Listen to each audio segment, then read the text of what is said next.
Programme में एक बार फिर खुश आमदीद। बात हो रही थी मौजूदा सियासी सूरत हाल के हवाले से। नवाज शरीफ साहब की वतन वापसी तैयारियां रोज पर हैं और सफ़र उन्होंने शुरू कर दिया है वापसी का और 21 अक्टूबर को पाकिस्तान वापस आएंगे। और देखना यह है कि वतन वापसी के बाद उनका सियासी मुस्तकबिल क्या होगा। और ओवरऑल अगर हम देखें तो मुस्लिम लीग नून के सियासी प्लेटलेट्स तो बेहतर हो रहे हैं इस पूरे अमल में। और मियां नवाज शरीफ साहब की वतन वापसी की वजह से उनकी जो लीडरशिप है, कारकुनान हैं, वो भी चार्ज नज़र आ रहे हैं।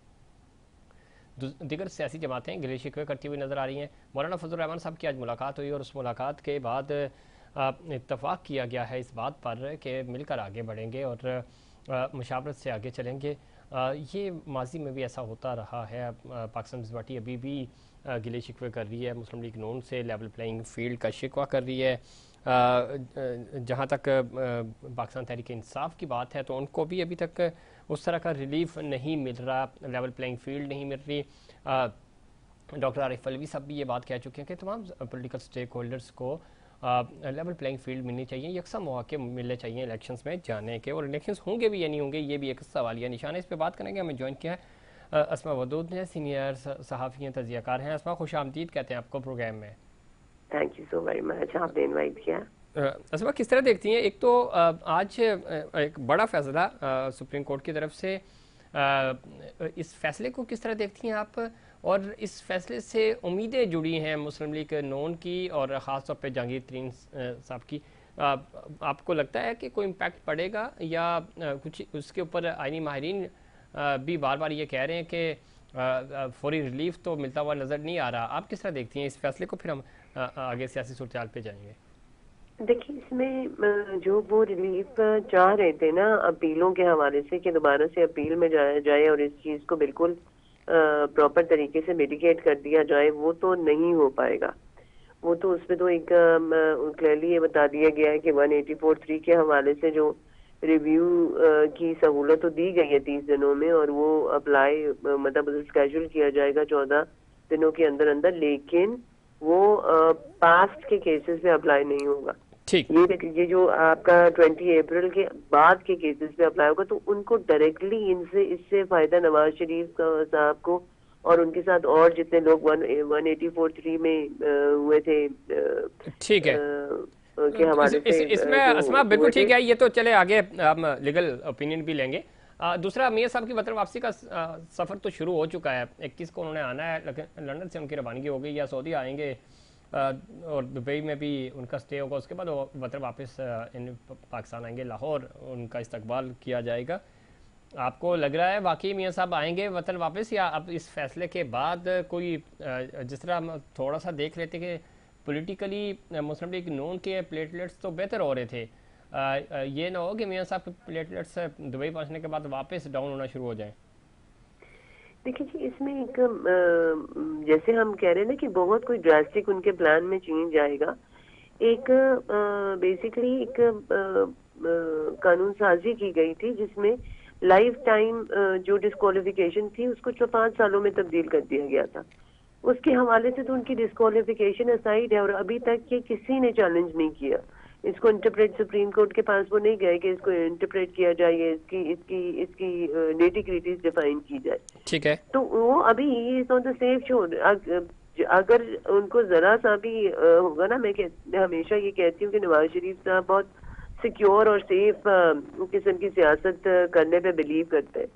अगर उनको जरा भी शक होगा कि वो किसी भी प्रॉब्लम में पड़ सकते हैं, जैसे कि ये केसेस इनको रिव्यू नहीं मिल रहा, ये केसेस वहीं रहेंगे, डिस्क्वालिफिकेशन भले चेंज हो जाए मगर जो इनके वर्डिक्ट्स वगैरह हैं दे आर स्टिल इंटैक्ट। तो इस हवाले से अभी भी मैं तो नॉट 100% श्योर कि वो जो उन्होंने अपना चार्टर बुक करवाया है हवा के हवाले से पाकिस्तान के लिए नई उम्मीद, वो जो लेके आ रहे हैं, बड़ा ड्रामेटिक उसका एक टाइटल भी है।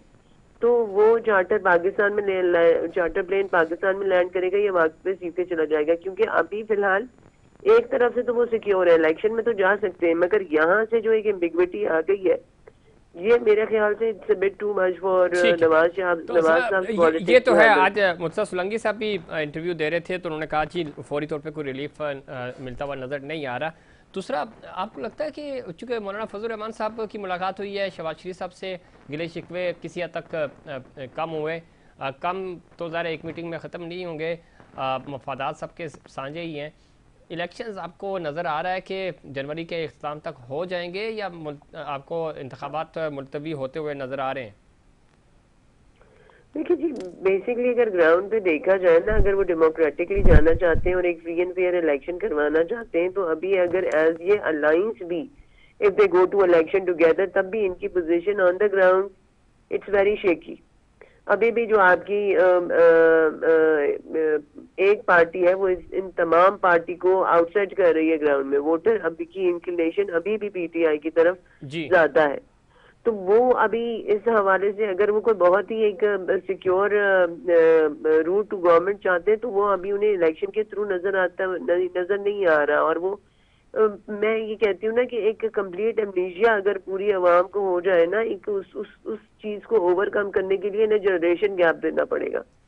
तो इन दोनों पॉइंट्स को अगर मद्देनजर नजर रखा जाए तो इतना डिले भी नहीं किया जा सकता कि लोगों की मेमोरी इरेज हो जाए और इनका दोबारा आवाम के अंदर पेनिट्रेट करना भी मुमकिन नजर नहीं आ रहा। लेकिन putting that aside, constitution is federation को ज्वाइंट रखने वाला वाहिद डॉक्यूमेंट है। हमने बहुत उसके साथ खिलवाड़ कर लिया, अब हमें उसकी हिफाजत करनी जरूरी है।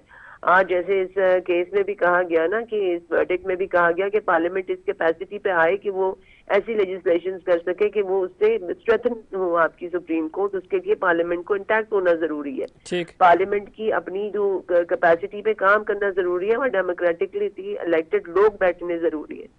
तो इस चीज को ख्वाहिशात के मुताबिक डिले नहीं किया जा सकता, कॉन्स्टिट्यूशन के मुताबिक इसको एम्ब्रेस करना चाहिए। लोगों को डेमोक्रेटिक राइट देना पड़ेगा। अस्मा, जाते जाते बताइएगा, अगर पाकिस्तान तहरीक इंसाफ को मौका मिलता है लेवल प्लेइंग फील्ड इलेक्शंस में उनको उनके निशान पे ही लड़ने दिया जाता है, तो आपको लगता है कि कोई बड़ा सरप्राइज होगा? पाकिस्तान तहरीक इंसाफ की लीडरशिप ऑलमोस्ट या तो रूपोश है या जेलों में है, और बहुत सारी लीडरशिप जो थी उनके साथ वो छोड़ के जा चुके हैं। तो अगर बल्ले के निशान पे उनको मौका मिलता है इलेक्शन लड़ने का, तो पीटीआई के जो लोग होंगे, वोटर्स हैं, वो सरप्राइज करेंगे? देखिए जी, सेकंड ईयर और थर्ड ईयर लीडरशिप का तो रोल हमारी पॉलिटिक्स में कभी भी नहीं हुआ ना। आपकी प्राइमरी लीडरशिप ये होती है जो कि आपकी हम पॉलिटिकल पार्टीज को कैरी फॉरवर्ड करती है। अभी नवाज शरीफ, अभी नून लीग के बयानिए को आगे लाने के लिए, उसको प्रोपोगेट करने के लिए, वोटर्स के अंदर पेनिट्रेट करने के लिए नवाज शरीफ को लाया जा रहा है ना। इसी तरह से जरदारी साहब सब पे भारी भुट्टो प्रेजेंट करते हैं और वैसे भी भुट्टो जिंदा है। तो जो पीटीआई की भी जो प्राइमरी लीडरशिप है ना, वो एक डायलॉग है ना, वो जहाँ से खड़े होते हैं लाइन वहीं से शुरू होती है। जी। तो जो अल्टीमेट लीडरशिप है ना, चेयरमैन पीटीआई, उनका वोट है और उनकी पार्टी का वोटर है। बाकी second year third year leadership कौन है, क्या फेसेस हैं, ये मैटर नहीं करता।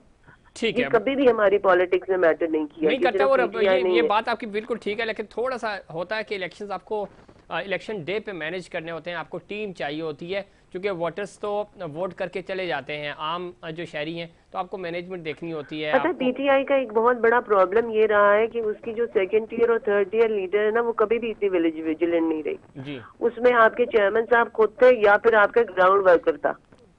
बहुत से ऐसी जगहों पे आप जानते हैं कि मैं तो खुद ऑन फुट ये तमाम चीजें कवर करती रहती हूँ, तो वहाँ पे बाज़ औक़ात ऐसे होता था कि आपकी second year third year leadership होती ही नहीं थी, लोग खुद ही ऑन देयर ओन होते थे। जो ग्राउंड वर्कर है वो एफिशिएंट है, और ग्राउंड वर्कर जो एक आम बंदा है ना, जिसको कभी भी इतना गोल्डन स्टार्स नहीं मिले, बिल्कुल ठीक कह रही है। आपको याद होगा वो बड़ा डेडिकेटेड लाहौर के जो पंजाब के जो ज़िमनी इंतखाबात थे, जो 20 हल्कों में हुए थे, जिसमें से पाकिस्तान तहरीक इंसाफ ने कुछ 16 पे कामयाबी हासिल की थी, उसमें प्रॉपर टीम वर्क था, लीगल टीम बनी हुई थी और कोऑर्डिनेशन टीम बनी हुई थी, तब जाके वो इलेक्शन जीते थे इन्होंने। बिल्कुल इसी तरह का इम्पोर्टेंस की मैं बिल्कुल भी इसे इम्पोर्टेंस है मैं निगेट नहीं कर रही, मगर मैं वही कह रहा हूँ कि जनरल इलेक्शंस में चूंकि ये सारी चीजें लैग कर रही हैं, तो वोटर वोट डालने के बाद भी आपको अपना बैलेट बॉक्स जो है वो प्रॉपर तरीके से वहां तक पहुंचाना होता है। नहीं, ये बात सब बातें मैटर करेंगी, ये बिल्कुल ये वो लेवल प्लेइंग फील्ड है ना, जो हम कह रहे हैं कि सबको मिलना चाहिए, जो पीपल पार्टी भी कह रही है कि हमें भी मिलना चाहिए, नून लीग भी कह रहे हैं। इस तरह जो पार्टी जिसकी ग्राउंड में स्टैंडिंग है उससे भी ये लेवल प्लेइंग फील्ड मिलना चाहिए कि वो कम से कम अपने जो उसको डेमोक्रेटिकली एक ट्रस्ट लोगों का मिल रहा है उसको वो ठीक। चैनलाइज कर सके, उसे मैनेज कर सके, उसको ये प्रोविजन हो अपने रिसोर्सेज यूज कर सके। बिल्कुल ठीक। अब ये गालिबन कोई एक जलसे की भी बात चल रही है कि शायद उन्हें कोई इजाजत के लिए दे आर परसुएंगे। ये सब लेवल प्लेइंग फील्ड देना पड़ेगा, देनी पड़ेगी। बिल्कुल ठीक कह रही हैं, इसके बगैर आगे बाकी मामला बढ़ेगा नहीं। बहुत शुक्रिया अस्मा, आपने प्रोग्राम में वक्त दिया और जिसमें कुछ यकीनी लेवल प्लेइंग फील्ड हो कि तमाम सियासी जमातों को इलेक्शन लड़ने हैं, उनको सियासी तौर पर जो अपनी इलेक्शन मुहिम है वो चलाने का मौका मिलेगा तो ही बात बनेगी। इस बहुत ज़रूरी है तमाम ही स्टेक होल्डर्स को बराबर मौका मिलना चाहिए। गिले शिकवे ज़रूर हैं, पाकिस्तान पार्टी के भी गिले शिकवे हैं मुस्लिम लीग नून से, और पीटीआई तो इस वक्त वैसे भी मामला बहुत ज़्यादा अंडरग्राउंड जा चुका है, उनके ऊपर प्रेशर है, कैसे इंतखाबात मैनेज करेंगे उस वाले से ख़ास तौर पे सदर ममलिकत जनाब डॉक्टर आरिफ अलवी साहब ने कहा है कि तमाम स्टेक होल्डर्स को यकसा मौके मिलने चाहिए और ये इलेक्शन कमीशन की ज़िम्मेदारी भी है। देखना ये है कि ये मामला जो हैं वो खुश उसलूबी से आगे की तरफ बढ़ते हैं। यानी मरियम नवाशी साहिबा कह रही हैं कि जी आइंदा 5 साल जो हैं वो मुल्क को माशी नाकाबिल तस्खीर बनाएंगे। 16 महीने भी इनके पास थे माशी तौर पर बना सकते थे नाकाबिल तस्खीर, लेकिन अब नया बयानिया सेट किया जा रहा है, मज़म्मत नहीं होगी मफामत होगी। तो मफामत के साथ तो इस तरह की चीज़ें, इस तरह की तरक्की नहीं होती। इस पर बात करेंगे। हमें ज्वाइन किया जनाब बैरिस्टर अली ताहिर साहब ने, सीनियर कानूनदान हैं और सीनियर तज्ज़ियाकार हैं। भाई साहब खुश आमदीद कहते हैं आपको शो में। जी थैंक यू वेरी मच जफीर साहब। वैसा सबसे पहले supreme court practice and procedure act 2023 पर फैसला आ गया। हमने आपके ट्वीट्स भी देख लिए, स्टेटस भी देख लिए। कौन जीता सर? देखिए बात यह है कि एक तो चूंकि सुप्रीम कोर्ट का फैसला है तो हम सब ने जो है उसका एहतराम भी करना है, उस पे मनोवन अमल भी करना है। मगर मैं ये समझता हूँ कि जो व्यू सामने आया, और अभी जाहिर है डिटेल्ड रीजंस तो आने हैं, ये तो सिर्फ शॉर्ट ऑर्डर है जी जी लेकिन जो व्यू सामने आया लाइव ब्रॉडकास्ट के अंदर, मैं ज्यादा एग्री करता हूँ justice Munib Akhtar, justice Shahid Waheed, justice Ayesha Malik और जस्टिस एजाजुल एहसन के व्यू से। ठीक। उसकी वजह ये है कि ये जो फुल कोर्ट का फैसला आया, इस फुल कोर्ट के फैसले ने असल में तो अपील का राइट दिया कि 184(3) में जब फैसले हों तो अपील किया जा सके। अब ये जो लेकिन फैसला आया आयरोनिकली, इसकी अपील नहीं हो सकती, तो लिहाजा डिस्क्रिमिनेशन तो on the face of it सामने आ गई। यानी जिस फैसले ने अपील का राइट अपहोल्ड किया, उस फैसले को ही अपील नहीं किया जा सकता। तो ये आयरनी जो है मेरा ख्याल है कि हमारे सामने है। दूसरी इसके अंदर जो इम्पोर्टेंट बात है कि वो लीगल तो बात करेंगे, जब डिटेल्ड रीजंस आएंगे तो जरा खुल के बात होगी, लेकिन दूसरी जो इम्पोर्टेंट बात है वो मैं समझता हूँ कि मियां नवाज शरीफ जो 21 अक्टूबर को वापस आ रहे हैं और आज वो निकल गए हैं अपनी 10 दिन की यात्रा पे पाकिस्तान आने के लिए, और लाहौर में फिर उन्होंने आना है, और उनको ये भी है कि मैं अरेस्ट भी नहीं होऊंगा, हालांकि वो यहाँ से जो है एब्सकॉन्डर डिक्लेयर हुए हुए हैं, और मैं जलसा करूंगा और फिर वहां से अपने घर जाऊंगा। जाहिर है कुछ गारंटीज उनके पास हैं। उनका डिस्क्वालिफिकेशन का जो एक रास्ता खोला था बाजरिया ये अपील का राइट देने का, जब वो रेट्रोस्पेक्टिव राइट को अल्ट्रा वायरस करार दे दिया गया जो है 9 और 6 से, तो मैं समझता हूं कि वहां से मियां नवाज शरीफ का कम अज कम वो जो उनकी लाइफ टाइम डिस्क्वालिफिकेशन है उसका अपील करने का हक तो खत्म हो गया। अब पीछे सिर्फ और सिर्फ रह गया जो इलेक्शन एक्ट की अमेंडमेंट की थी, लेकिन वो जो इलेक्शंस एक्ट के अंदर भी अमेंडमेंट साथ ही साथ बता दीजिएगा, टाइम भी थोड़ा कम है कि आप मियां साहब 21 तक आएंगे, टाइम बहुत है अभी, हो सकता है वो दुबेश भाई तक आए और उसके बाद हालात का जायजा लें और वापस चले जाएं, या आपको लग रहा है कि नहीं इस दफा मियां साहब आ ही रहे हैं? नहीं, देखिए प्लेटलेट्स तो किसी को नहीं पता कि कब ऊपर चले जाएं और कब नीचे आ जाएं। प्लेटलेट्स का अंदाजा जफीर साहब आप भी नहीं लगा सकते और मैं भी नहीं लगा सकता। वो प्लेटलेट जो है वो सिर्फ जो तर्जुमान है पाकिस्तान मुस्लिम लीग नून के, वही हमें बताते हैं कि इस वक्त प्लेटलेट जो हैं वो 2 करोड़ से ऊपर जा चुके हैं, और इस वक्त जो प्लेटलेट्स हैं वो 20-22 से भी कम रह गए हैं। तो ये पाकिस्तान मुस्लिम लीग नून बताएगी। लेकिन मैं आपको ये जरूर बता सकता हूँ कि अगर आज जैसे एक उनका जो अपील का राइट है वो टेक अवे हो गया, अगर उनको 1% भी खदशा हुआ, 1% भी खदशा हुआ कि मैं पाकिस्तान लैंड होने पे गिरफ्तार हो जाऊंगा, तो वो प्लेटलेट्स इतने को नीचे चले जाएंगे कि वो फिर पाकिस्तान नहीं आएंगे। ये मैं अच्छा भाई साहब, आपकी मौजूदगी से फायदा उठाते हुए अब ये बताइएगा कि चूंकि वो जमानत पर गए थे यहाँ से पाकिस्तान से अपने इलाज कराने, वो टाइम फ्रेम तो पूरा हो चुका है, उसके बाद वो वतन वापस नहीं आए, तो जैसे ही वो लैंड करेंगे तो उनका स्टेटस क्या होगा, कानूनी और आईनी स्टेटस? क्या फौरी तौर पे उनको गिरफ्तार किया जा सकता है या उनकी ज़मानत वो बरकरार रहेगी, वो खुद जाएंगे अगले दिन पेशी पे, अदालतें खुलेंगी तब जाएंगे? ये इस पे थोड़ा सा कन्फ्यूजन भी है, डिफरेंट ओपिनियन भी है। आप चूंकि लीगल प्रैक्टिस करते हैं तो आपकी क्या अंडरस्टैंडिंग है, कानून क्या कहता है? देखिए, उनकी he has breached his bail conditions, he is convicted, his sentence has not been suspended. In that respect, he is an absconder. As soon as he lands in Pakistani territory, law enforcement की ये जिम्मेदारी है कि arrest किया जाए, arrest कर jail भिजवाया जाए और उसके बाद जो है वो अदालत के सामने। तो बैरिस्टर साहब, ये तो आप कह रहे हैं कानूनी पोजीशन, वो पॉलिटिकली वो जलसा कैसे कर सकते हैं? फिर वो इतनी बड़ी गैदरिंग से और 4-6 घंटे 10 घंटे सारे लगेंगे उनको एयरपोर्ट से मीनार पाकिस्तान जाते हुए, तो कैसे वो जलसे से खिताब कर सकते हैं?